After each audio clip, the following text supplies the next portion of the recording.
Rajasthan Royals அணிக்கு எதிரான போட்டியில சென்னை சூப்பர் கிங்ஸ் அணி 127 ரன்கள் அடித்த நிலையில இந்த இலக்க 12.1 ஓவரிலேயே துரத்திய ராஜஸ்தான் அணி 8 விக்கெட்டுகள் வித்தியாசத்துல அமோக வெற்றியை பெற்றிருக்காங்க. இந்த போட்டியில சென்னை சூப்பர் கிங்ஸ் அணி தோற்க என்ன காரணம் அப்படின்றது குறித்து கேப்டன் ருத்ராஜ் அவர்கள் பேசியிருக்காரு. அதுல இந்த தோல்வி எனக்கு பெரிய கவலையை கொடுக்கல.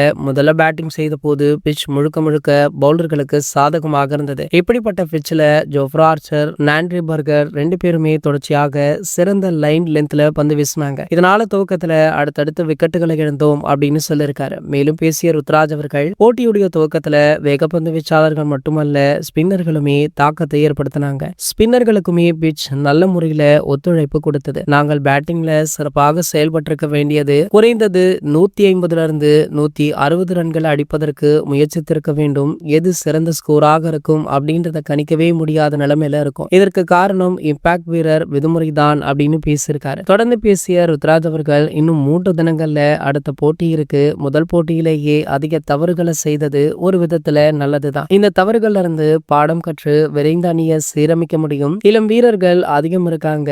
இந்த அழுத்தமும் முதல் போட்டிகள் சொதப்பும் ஒரு காரணமாக அமைந்து விட்டது அப்படின்னு தெரிவிச்சிருக்காரு. சோ இளம் வீரர்களை சுட்டி காட்டியிருக்காரு. இவர் ஆட்டமிழந்ததை பற்றி பெரிதாக எதுவுமே பேசல. சோ இப்படி தொடர்ந்து ருத்ராஜ் அவர்கள் மற்ற வீரர்களையே கை காட்டி வருவதால ரசிகர்களுமே அதிருப்தி அடைஞ்சும் இருக்காங்க. இந்த தோல்வியை பற்றி நீங்க என்ன நினைக்கிறீங்க அப்படின்றத கீழே உள்ள கமெண்ட் செக்ஷன்ல கமெண்ட் பண்ணிட்டு நம்மளுடைய சேனலை மறக்காம சப்ஸ்கிரைப் பண்ணிக்கோங்க.